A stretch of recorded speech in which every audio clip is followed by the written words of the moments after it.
Right, so further to the previous video that I did, how to use the at the races Timeform. If you just create a free account, you can handicap or use a method that I used to find potential big winners and maybe false faves. So I'll explain how. So I've just gone into this sort of same race as before, and the first thing I do is I just look at the par here. So a lot of people don't really talk about the par rating. Just take note of the going as well, and just make sure maybe on Twitter or something like that to ensure that hasn't changed because of maybe weather and so on. I'll go into I'm just going to remember this one here, 78. So I'll go into evocative spirit, the spark rather, and I want to see if this horse has been successful at class or basically the par rating. So I can see that evocative has had respectable results at par and above par, and at Chester at higher par here. These are 85, whereas today's 78. Take note of distance though.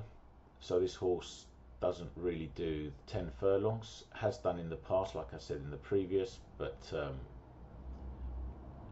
unless this horse is open to change, not too sure. But can run at Chester, has run at Chester last September. Also, if I look at the form, this particular horse tends to peak around about now, so it's not coincidence. So early in the year not great, but peaks around about the summer months. Same here, as you can see, summer months was better. If we go further down, it's changed stables, so depending on how they train. But again, in the spring to summer months performs better. Again, the distance is the thing that gets me. It's not really a miler, is it? However, if the other horses are pretty shit that it's racing against, then it may have a chance. Princess Nyla, which was the favourite, won at Beverley, so it's got decent form, but hasn't won at the 78 par this year anyway. If we go back to last year at the handicap class 4 par 80, which is not far from where we're at today, had one respectable result here at Goodwood over a mile with Jack Mitchell on board, but overall hasn't kicked on and never won a race at 80 or 78. So this class 5, the only thing I would say is whether this horse is improving based on the actual distance it won by, and also having looked at that video previously, it's a decent horse. The only thing that I separate this particular horse and evocative is the fact that this one is a bit of a distance specialist, whereas evocative isn't. However, if evocative had won at previous distance, based on the fact that it's won at par or higher, or at least competed in those races, I would deem as a better bet. And the other one would be Woodstock, the third favourite. So looking at Woodstock, I can see that this horse in the past, since December of 23, so this year basically, excuse me, has raced on all weather. Doesn't really like all weather that much by the looks of it. Handicapping on all weather is different to turf. Handicapped quite high in a class 2 at Chester and also in a class 3, so only lost narrowly at distance, on good to firm at this particular ground in May.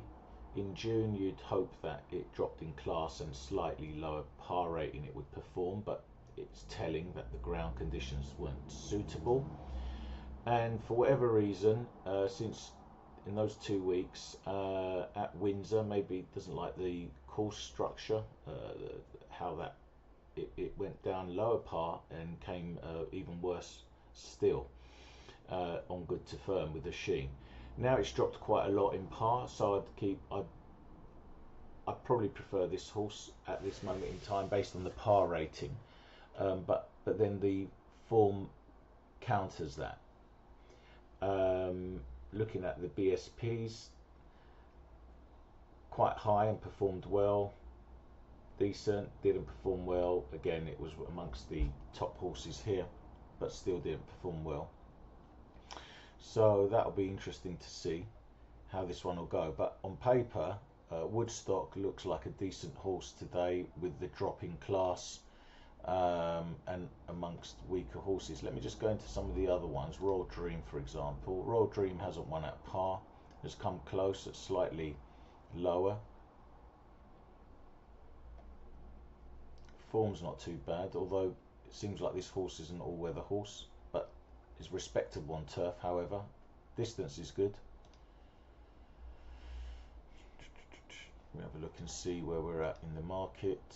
Market wise, Woodstock, Order of Malta. Let's have a look at Order of Malta.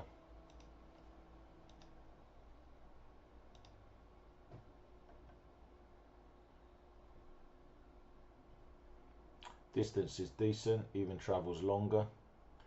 Form is awful, hasn't won at pars either. So in terms of par rating, if you was to go in blind, you'd basically, just to go over that again, Evocative, and if I dismiss the distance aspect, Evocative is a decent bet based on pars and also previous at ground, and form's not good. It's whether or not it can handle distance, but let's just ignore that for a second because this horse looks like more of a shorter distance, although it may be gearing up. I'm going to look at one more thing before that, but I'm focusing on pars. So pars has a good chance. Woodstock has a good chance. And Princess, being the favourite, having not won at par, would be, just based on this aspect, would be the lay.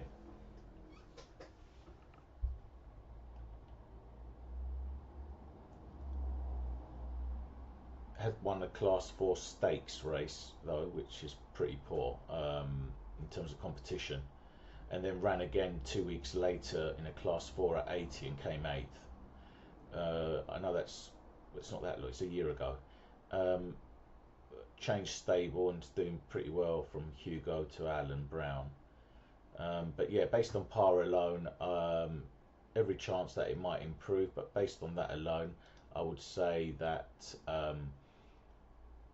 in the mix, but Evocative and Woodstock, Evocative, yes, Evocative and Woodstock might have the edge based on the par and experience factor. And then Woodstock over Evocative, not on form, just based on distance. Let me just remind myself. Yeah, because the distance isn't great. So that's how I'd look at very quickly comparing and maybe finding a decent high odds winner or a lay on one of those horses, or the favourite rather. Okay.